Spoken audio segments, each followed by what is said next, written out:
একদিকে বাম্পার ফলন, অন্যদিকে ভারত থেকে আমদানি, তারপরও বাজারে উত্তাপ ছড়াচ্ছে চালের দাম।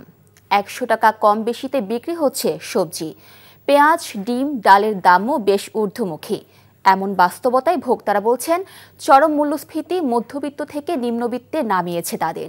সিন্ডিকেট আর মধ্যস্বত্বভোগীদের দৌরাত্ম্যই পণ্যের দামে স্বস্তি কেড়ে নিচ্ছে বলে মনে করছে ভোক্তা অধিকার সংগঠন ক্যাব। সেলিম মালিকের রিপোর্ট। কৃষি সম্প্রসারণ অধিদপ্তরের পরিসংখ্যানে ২০২৪-২৫ অর্থবছর শেষে দেশে ধান উৎপাদন হয়েছে ৪,১৯,০০,০০০ মেট্রিক টন, যা আগের বছরের তুলনায় প্রায় ১৩ লাখ মেট্রিক টন বেশি। এমন বাম্পার ফলনের সঙ্গে আগস্ট মাস থেকে শুল্কমুক্ত সুবিধায় ভারত থেকে আমদানি করা হচ্ছে চাল। তারপরও বছরের ব্যবধানে বিক্রি হচ্ছে ১০ থেকে ১২ টাকা বাড়তি দামে। নিজের চাল যদি না আসতো তাহলে মনে করেন আমাদের বাংলাদেশের যে মেল মালিকগুলা এরা মনে করেন এখন চালের দাম কত ১০০ টাকা কেজি। গত বছর আমাদের দেশে ৩ মৌসুম মিলে ধান বা চাউল উৎপাদন হয়েছিল ৪,৬,০০,০০০ মেট্রিক টন, আর এবারে ২৪-২৫ অর্থ বছরে এসে আমাদের সেই উৎপাদনটা হয়েছে ৪,১৯,০০,০০০ মেট্রিক টন। এদিকে বাজারে বেশিরভাগ সবজি প্রায় ১০০ টাকা ছুঁই। নতুন করে ২০ টাকা বেড়েছে ডিমের দাম, ২০ থেকে ৪০ টাকা বাড়তিতে বিক্রি হচ্ছে পেঁয়াজ ও ডাল। বিক্রেতারা বলছেন অতি দামের কারণে বিক্রি কমেছে মুরগির। প্রতিদিনে ১৫০, ২০০, ২৫০, ৩০০ মুরগি বিক্রি করছে, সারাদিনে ৫০-৬০টা মুরগি বেচতে অনেক কষ্ট। আপনার টমেটো হলো ১২০ টাকা, আর করলা হচ্ছে ৮০ টাকা, শসা হলো ৬০ টাকা, ৫০ টাকা। ১.৫ মাস ২ মাস আগে ১৪০ টাকা ৩৫ টাকা ছিল, সেই ডাল আমাদের ১৫২ টাকা কেজি পড়ছে কিনা, তো আমরা ১৫৫-৬০ টাকা বিক্রি করতেছি। বাজারে নিত্যপণ্যের দামের এমন উত্তাপে চরম ভোগান্তিতে ভোক্তারা। আয়ের সাথে তো আমাদের নিত্য প্রয়োজনীয় জিনিস তো খালি দাম বাড়তেছে, কমতেছে তো না। আয়ের উৎসতে তো আমরা চলাতে খুব কষ্ট হয়ে যাচ্ছে। আগে তো আমরা মধ্যবিত্ত বলতাম না, আমরা বলতাম নিম্ন মধ্যবিত্ত। এখন আমাদেরকে একবারে নিম্নবিত্তই বলতে হবে। ভোক্তাদের সংগঠন ক্যাব বলছে অন্তর্বর্তী সরকারের এই সময়েও বাজার চলছে সেই পুরানো কায়দায়। এসএমএস করে তারা সবকিছুই আপনার এইগুলো করে, বিশেষ করে ডিমের ক্ষেত্রে। বিপণন ব্যবস্থা যতক্ষণে আমি ডেভেলপ না করতে পারবো, কৃষকদের পণ্য ভোক্তার কাছে আমি যে ওই হাত বদলের জায়গাগুলোতে যতক্ষণে আমি সংক্ষিপ্ত না করতে পারবো, ততক্ষণে কিন্তু আপনার এই চক্র থেকে বেরোনো যাচ্ছে না। তিনি জানান ভোক্তাদের ন্যায্য মূল্যে পণ্য প্রাপ্তি নিশ্চিত করতে কৃষক ও ক্রেতার মাঝে দূরত্ব কমাতে হবে। আপনি বগুড়ার একজন কৃষক তো এখানে তার এই 10 কেজি পণ্য নিয়ে আসতে পারবে না, এই জন্য ওইখানে সমবায় গঠন করে ওরা যাতে একটা লার্জ স্কেলে এখানে পাঠাতে পারে। এবং এই যে বিকল্প ব্যবস্থা হলে এই কারণ বাজারের যে আপনার ওই 30 টাকাটা 60 টাকা হয়ে যাচ্ছে, সেই জায়গাটা কিন্তু ভেঙে যাবে। সেলিম মালিক, এনটিভি নিউজ, ঢাকা। কক্সবাজারের টেকনাফের নাফ নদীর ফিশারি ঘাটে পৃথক অভিযান চালিয়ে 3,60,000 পিস ইয়াবা উদ্ধার করেছে বিজিবি। আটক করা হয়েছে 2 জনকে। বিজিবি জানায় ভোররাতে গোপন সংবাদ পেয়ে টেকনাফ বিজিবির সদস্যরা নাফ নদীর জালিয়ার দ্বীপ ও সোয়ার দ্বীপের মধ্যবর্তী বাংলাদেশের জলসীমায় অবস্থান নেয়। এ সময় মিয়ানমার থেকে নাফ নদী হয়ে 3 পাচারকারী ইয়াবার চালান নিয়ে সাঁতরে বাংলাদেশে প্রবেশের সময় বিজিবির সদস্যরা ধাওয়া করলে 3 পাচারকারী ইয়াবাগুলো সাগরে ভাসিয়ে দিয়ে মিয়ানমারের জলসীমায় ঢুকে যায়। পরে প্যাকেটে মোড়ানো অবস্থায় 2,40,000 পিস ইয়াবা উদ্ধার করে। সকালে উখিয়ায় একটি ট্রলার অভিযান চালিয়ে 1,20,000 ইয়াবা জব্দ করা হয়। আটক করা হয় 2 জনকে। দিনাজপুরে বাণিজ্যিকভাবে চাষ হচ্ছে বিদেশি ফল আনার, আর এই চাষে সাফল্য পেয়েছেন সদরের 2 বন্ধু। তাদের দেখে অনেকে আগ্রহী হয়ে উঠছেন লাভজনক এই ফলটি চাষাবাদে। কৃষি বিভাগ থেকে দেওয়া হচ্ছে প্রয়োজনীয় পরামর্শ ও সহযোগিতা। দিনাজপুর থেকে ফারুক হোসেনের পাঠানো রিপোর্ট।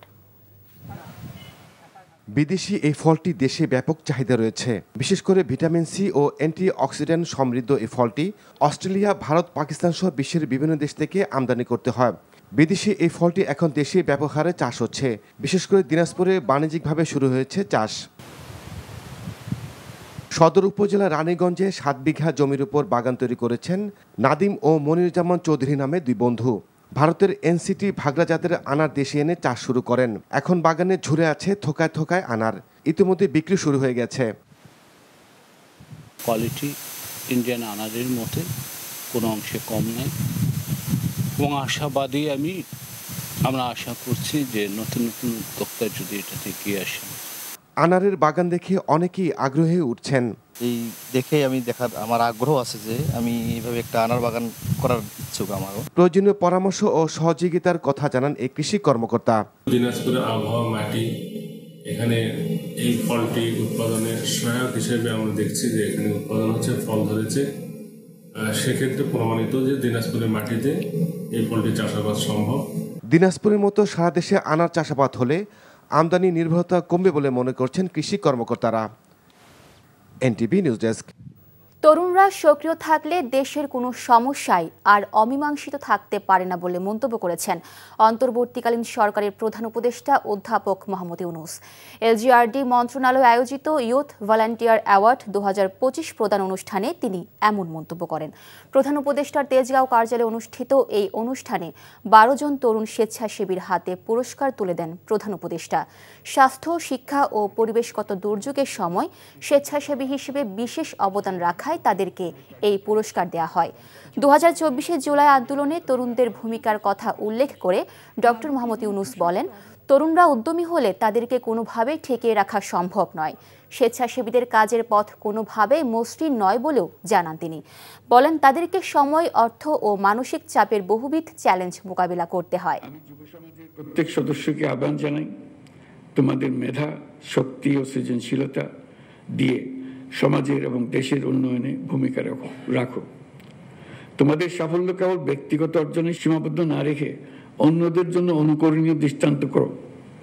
আমি বিশ্বাস করি তরুণরা সক্রিয় থাকলে দেশের কোনো সমস্যায় আর অমীমাংসিত থাকতে পারে না। রাজশাহী বিশ্ববিদ্যালয় হল ছাত্র সংসদে বিনা প্রতিদ্বন্দ্বিতায় 39 জন জয়ী হয়েছেন। এর মধ্যে মেয়েদের 6টি হলে 36 জন এবং ছেলেদের 1টি হলে 3 জন রয়েছেন। এছাড়া মেয়েদের 4টি হলে 1টি করে পদে কেউ মনোনয়নপত্র উত্তোলন না করায় পদগুলো ফাঁকা থাকছে। রাষ্ট্র প্রধান রিটার্নিং কর্মকর্তা অধ্যাপক ডক্টর সেতাউর রহমান জানান, রাষ্ট্র সিনেটের ছাত্র প্রতিনিধি ও হল সংসদ নির্বাচনে মোট 903 জন প্রার্থী প্রতিদ্বন্দ্বিতা করছেন।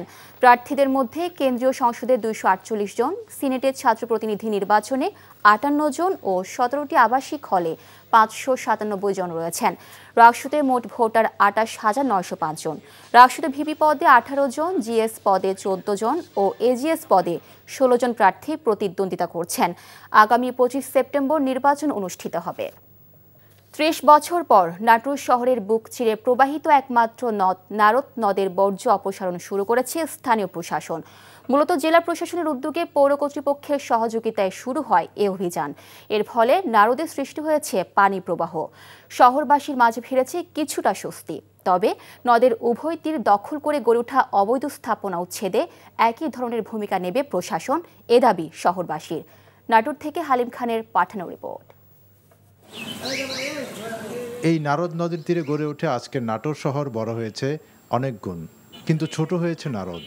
নদের উভয় পাশ থেকে হয়েছে দখল। গত 30 বছরে নারদের বুকে জমে থাকা কচুরিপানা আর গড়ে ওঠা ময়লা আবর্জনার ভাগার অপসারণে ছিল না কোনো উদ্যোগ। সম্প্রতি নাটোরের জেলা প্রশাসনের উদ্যোগে নারদ নদের বুকে জমে থাকা কচুরিপানা ও ময়লা অপসারণের উদ্যোগ নেওয়া হয়। ফলে দৃশ্যমান হয় নারদ। পৌরসভার সহায়তায় পৌর এলাকার প্রায় 10 কিলোমিটার নদ পরিষ্কার কাজ অব্যাহত রয়েছে। এতে করে স্বস্তি প্রকাশ করলেও পৌরবাসীর দাবি, নদের উভয় তীরে গড়ে ওঠা অবৈধ দখলদারদের উচ্ছেদ করে নারদ নদকে পূর্বের অবস্থায় ফিরিয়ে আনার। এখন তো নদীর যে অবস্থান, সব দখল হয়ে গেছে। নদীর অবস্থান খুব ভালো না, বোঝাই যায় না যেটা নদী আছে। তো দখল মুক্ত করা হয়, তাহলে আমরা নাটোরের একজন নাগরিক হিসেবে আমরা একটা সুন্দর দৃশ্যমান নারদ দেখতে পাবো। দুই ধার পরিষ্কার করে সুন্দরভাবে যদি এদিক দিয়ে বসার ব্যবস্থা করে দেয়, এই পরিষ্কার পরিচ্ছন্নতা যাতে অব্যাহত থাকে এবং দূষণমুক্ত থাকে, এই ব্যাপারে আসলে উদ্যোগ গ্রহণ করা, নাগরিকদের সচেতন হওয়া প্রয়োজন। দূষণমুক্ত, দখলমুক্ত করে নারদ নদকে তার আগের জায়গায় ফিরিয়ে নেয়ার উদ্যোগ নেওয়া হয়েছে বলে জানান জেলা প্রশাসক। আমরা উদ্যোগ নিয়েছি যে এই নারদ নদকে পরিষ্কার করব এবং দূষণমুক্ত করব। যে প্রকল্প বাস্তবায়ন হবে, নদীর যে কঠিন স্লাসগুলো আছে সেগুলো আমরা আস্তে আস্তে দূর করতে সক্ষম হব, অবৈধ দখল উচ্ছেদ। নারদ নদকে দখল ও দূষণমুক্ত করতে চলমান কার্যক্রম অব্যাহত থাকবে এবং নদের উভয় তীর ঘেঁষে ওয়াকওয়ে নির্মাণ করে শহরের সৌন্দর্য বৃদ্ধির উদ্যোগ নেওয়া হবে, এমনটাই প্রত্যাশা শহরবাসীর। NTV news desk. বৈষম্য বিরোধী ছাত্র আন্দোলন ঘিরে জুলাই আগস্টে সংঘটিত মানবতা বিরোধী অপরাধের মামলায় সাবেক প্রধানমন্ত্রী শেখ হাসিনা ও সাবেক স্বরাষ্ট্রমন্ত্রী আসাদুজ্জামান খান কামাল সহ ৩ জনের বিরুদ্ধে আন্তর্জাতিক অপরাধ ট্রাইব্যুনালে সাক্ষ্য দিয়েছেন দৈনিক আমার দেশ পত্রিকার সম্পাদক মাহমুদুর রহমান।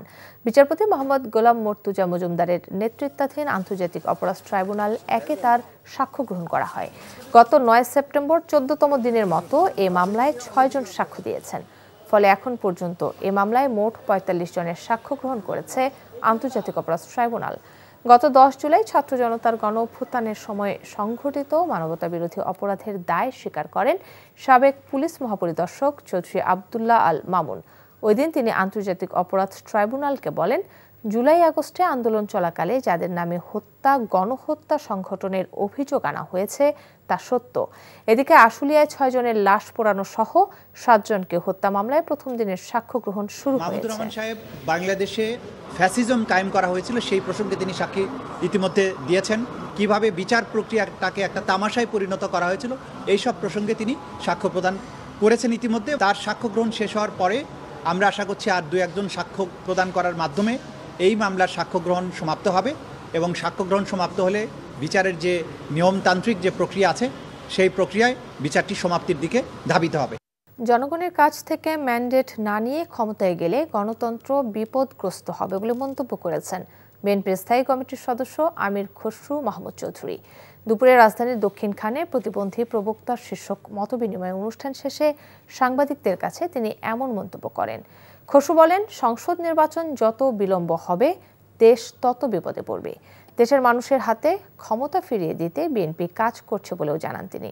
প্রতিবন্ধীদের জন্য রাষ্ট্রের বিনিয়োগ বাড়ানোর উপর গুরুত্বারোপ করে বিএনপির এই স্থায়ী কমিটির সদস্য বলেন, শুধু আর্থিক বিনিয়োগ নয়, সামাজিক ও মানসিকভাবেই সবাইকে সচেতন হতে হবে। প্রতিবন্ধীদের সম্পদে পরিণত করতে না পারলে দেশের বিশাল এক জনগোষ্ঠী মূল স্রোতের বাইরে থেকে যাবে বলেও জানান আমির খসরু।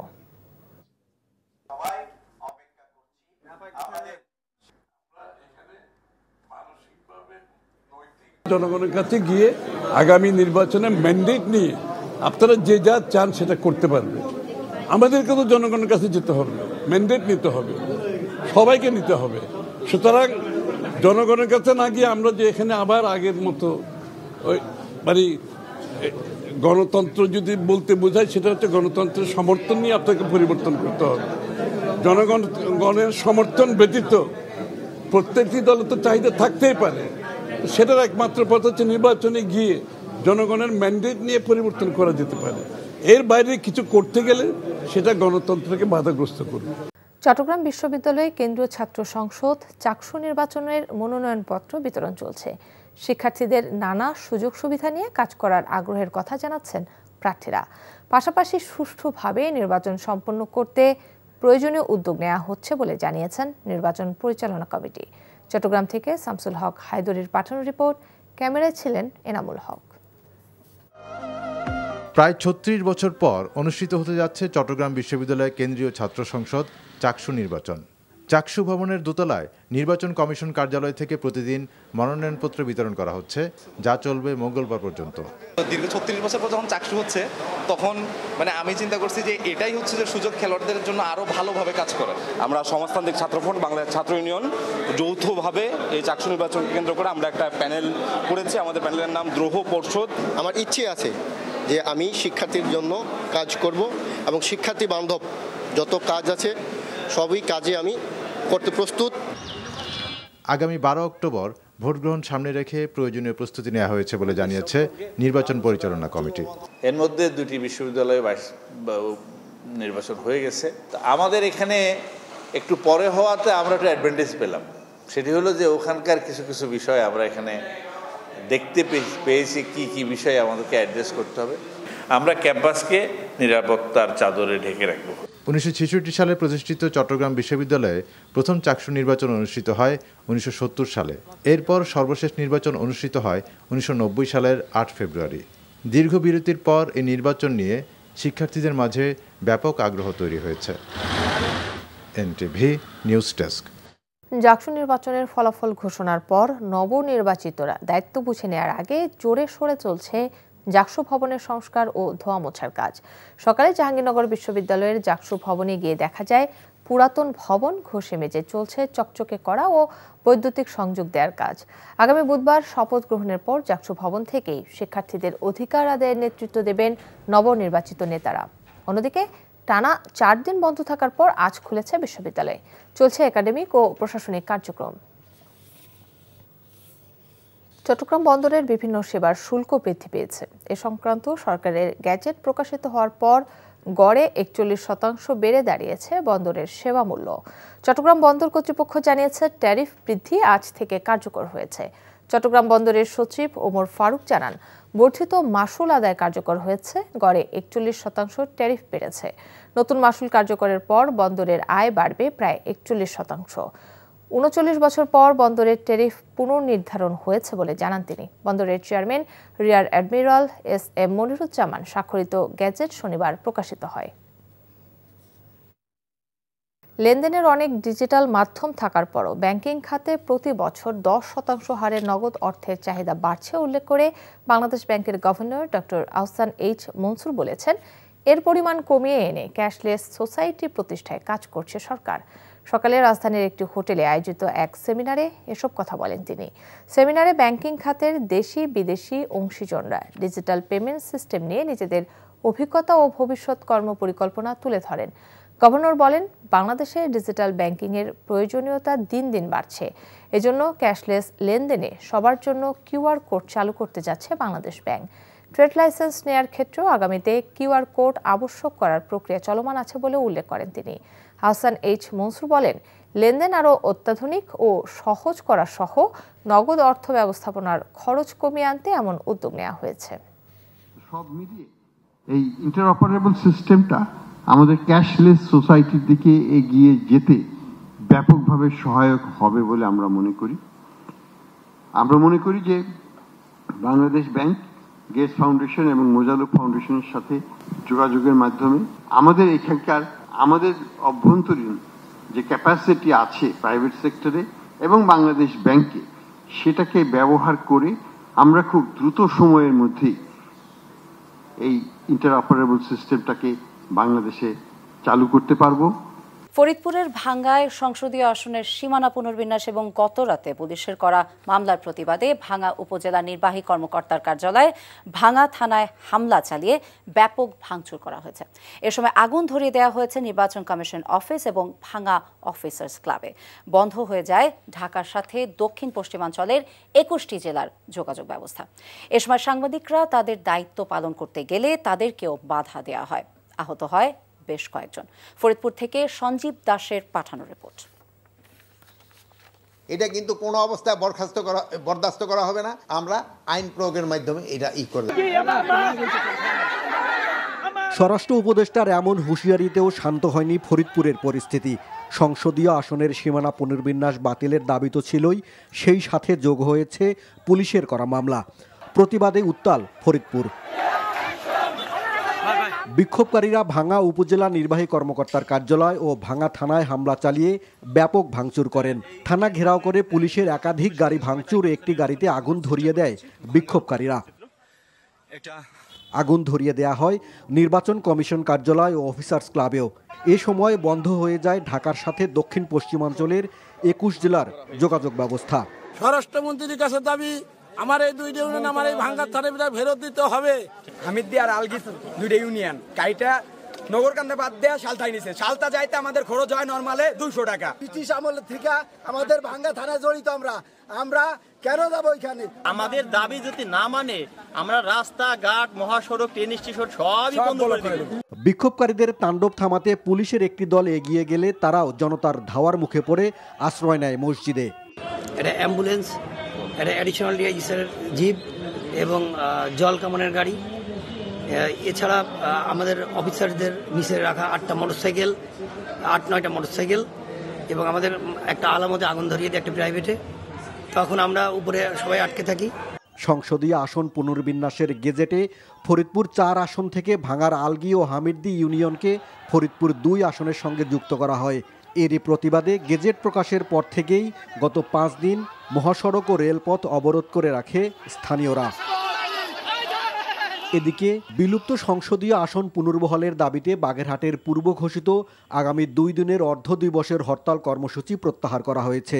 হরতালের পরিবর্তে এই 2 দিন সকাল 9টা থেকে দুপুর 1টা পর্যন্ত জেলা ও উপজেলার সকল নির্বাচন অফিসের সামনে ঘেরাও ও অবস্থান কর্মসূচি পালন করবেন আন্দোলনকারীরা। ওয়ালিউল্লাহ অলি, এনটিভি নিউজ ডেস্ক।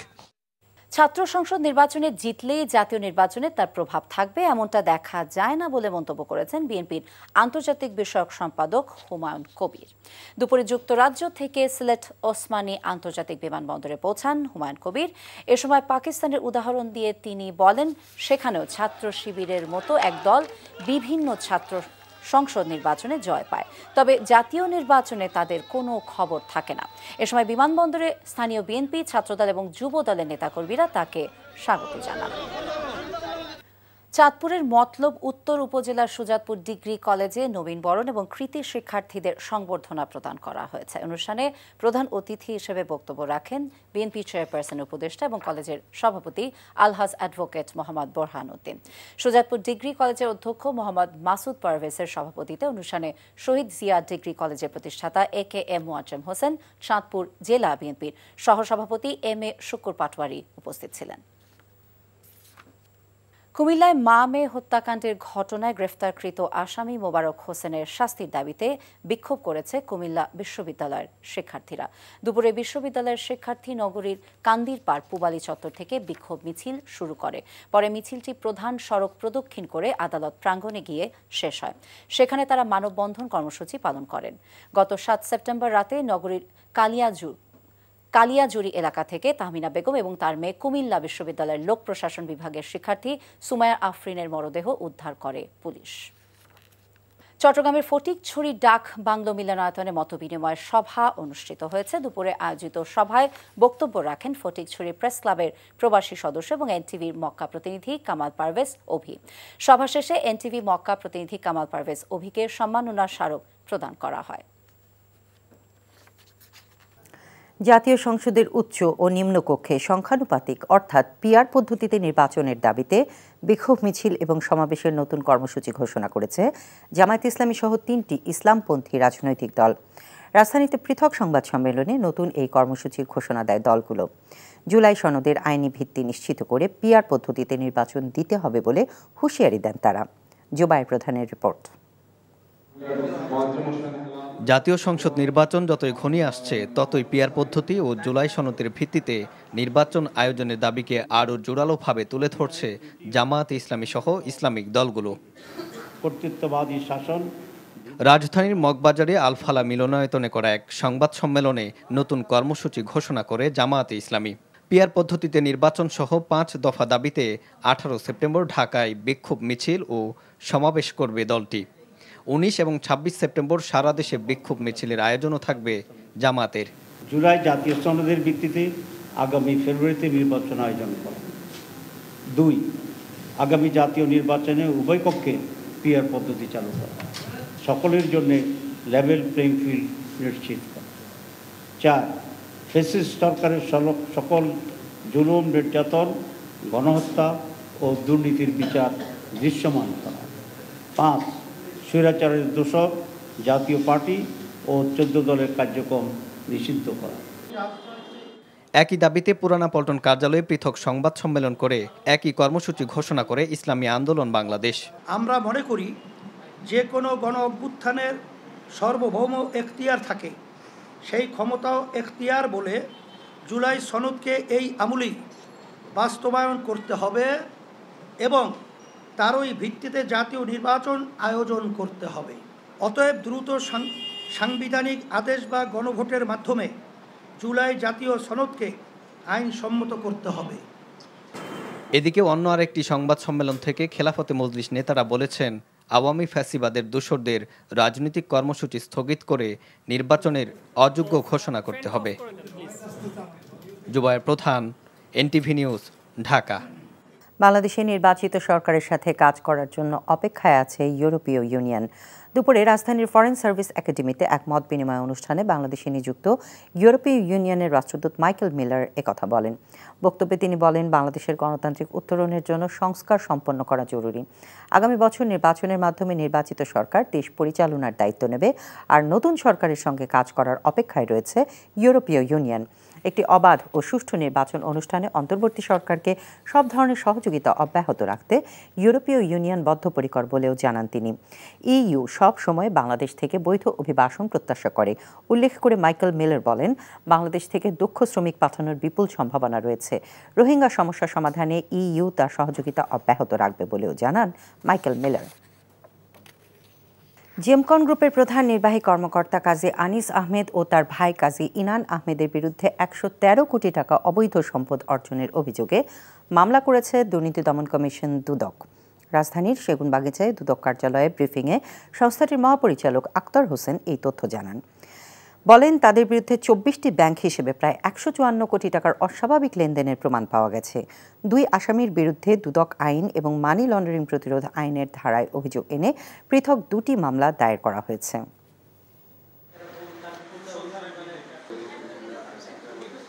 অভিযোগ সংশ্লিষ্ট জনাব কাজী ইনাম আহমেদ, পরিচালক জেমকন গ্রুপ কর্তৃক জ্ঞাত আয়ের উৎসের সাথে অসঙ্গতিপূর্ণ ৩২ কোটি টাকারও বেশি মূল্যের সম্পদ অর্জন পূর্বক দখলে রাখা এবং তার নিজ নামে 14টি ব্যাংক হিসাবে ৭৪ কোটি ৭৮ লক্ষ টাকারও বেশি সন্দেহজনক লেনদেন করার অপরাধ অনুসন্ধানকালে প্রমাণিত হয়েছে। সংশ্লিষ্ট ধারায় আরও একটি মামলা রুজুর সিদ্ধান্ত গৃহীত হয়েছে।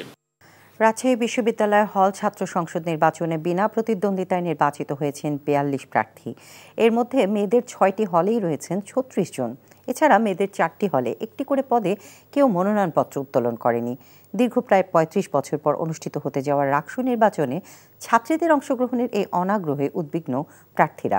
নির্বাচনে অংশ নিতে ছাত্রীদের এই অনাগ্রহের কারণ তুলে ধরেছেন সৌম্য সাজু।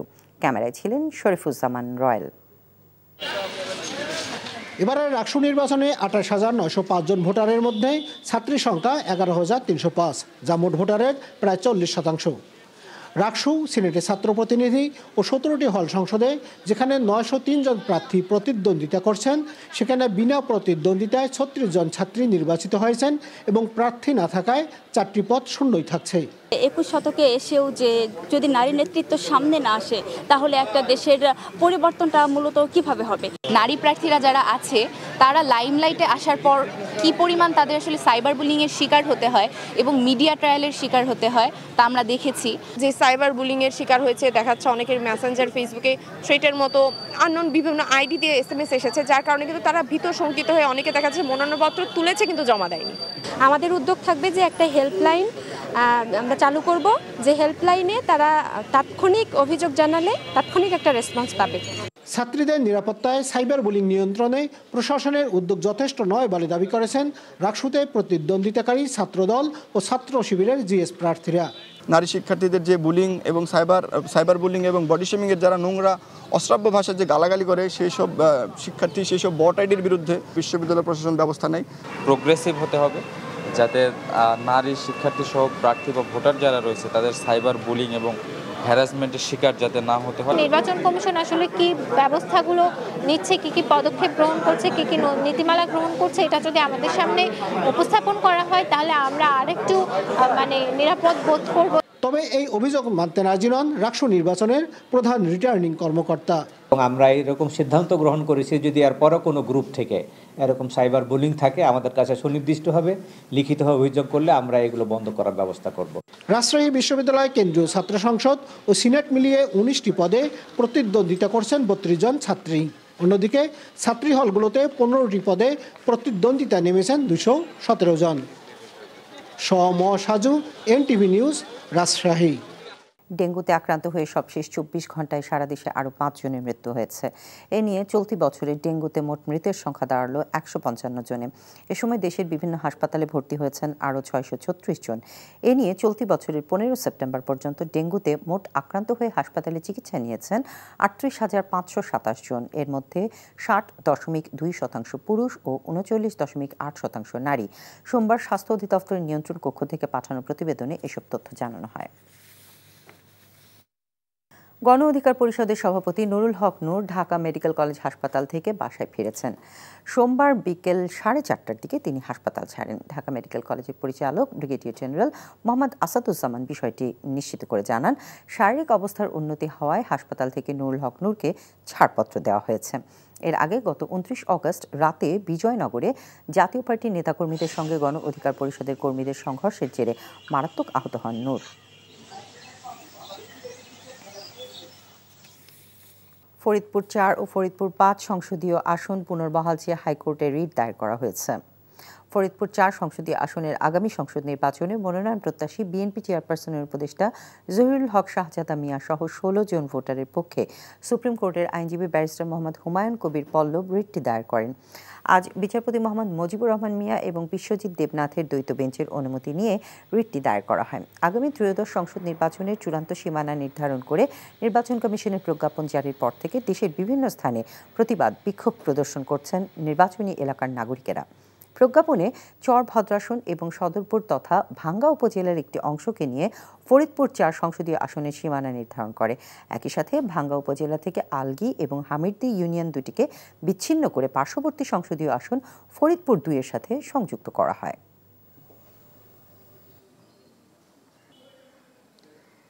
সংসদীয় আসন, এই দুটি সংসদীয় আসন সালের পূর্বে চরভদ্রাসন এবং মাননীয় হাইকোর্টে একটি রিট পিটিশন দায়ের করেছে যে নির্বাচন কমিশন তার যে প্রজ্ঞাপনের মাধ্যমে ফরিদপুর 4 সংসদীয় আসন, যেটা চরভদ্রাসন, সদরপুর এবং ভাঙ্গা উপজেলার সমন্বয়ে বহাল রেখেছেন, সেটি চ্যালেঞ্জ করেছেন। অর্থাৎ তাদের এখানে রিট পিটিশনে আমরা নির্দেশনা চেয়েছি যে ফরিদপুর 4 চরভদ্রাসন এবং সদরপুর উপজেলা নিয়ে গঠিত হবে, আর ভাঙ্গা উপজেলা নিয়ে ফরিদপুর 5 সংসদীয় স্বতন্ত্র আসন গঠিত হবে। শহীদ জুলাই স্মৃতি ফাউন্ডেশনের প্রথম প্রতিষ্ঠা বার্ষিক উপলক্ষে আর্থিকভাবে অসচ্ছল এক আহত জুলাই যোদ্ধাকে দোকান হস্তান্তর করেছে প্রতিষ্ঠানটি। পুনর্বাসন কার্যক্রম হিসেবেই এই দোকান হস্তান্তর করল তারা। আন্দোলনে ঘাড়ে গুলি লাগায় আহত বি ক্যাটাগরির যোদ্ধা হিসেবে তাকে চিহ্নিত করা হয়েছে। সোমবার বিকেলে আহত ট্রাক চালক মোহাম্মদ শামীমকে দোকান বুঝিয়ে দেয় শহীদ জুলাই স্মৃতি ফাউন্ডেশন। মোহাম্মদপুর বেড়িবাঁধ সংলগ্ন স্কুলের গলিতে একটি দোকান ভাড়া করে ব্যবসার পুঁজিসহ জুলাই যোদ্ধাকে দোকান শুরু করিয়ে দেওয়া হয়। চলতি সপ্তাহে এরকম ব্যক্তিকে পুনর্বাসন করা হবে বলে জানিয়েছে ফাউন্ডেশনের প্রধান নির্বাহী। পর্যায়ক্রমে আবেদনকৃত সব জুলাই যোদ্ধাদের পুনর্বাসনে কাজ করা হবে বলেও জানান তিনি।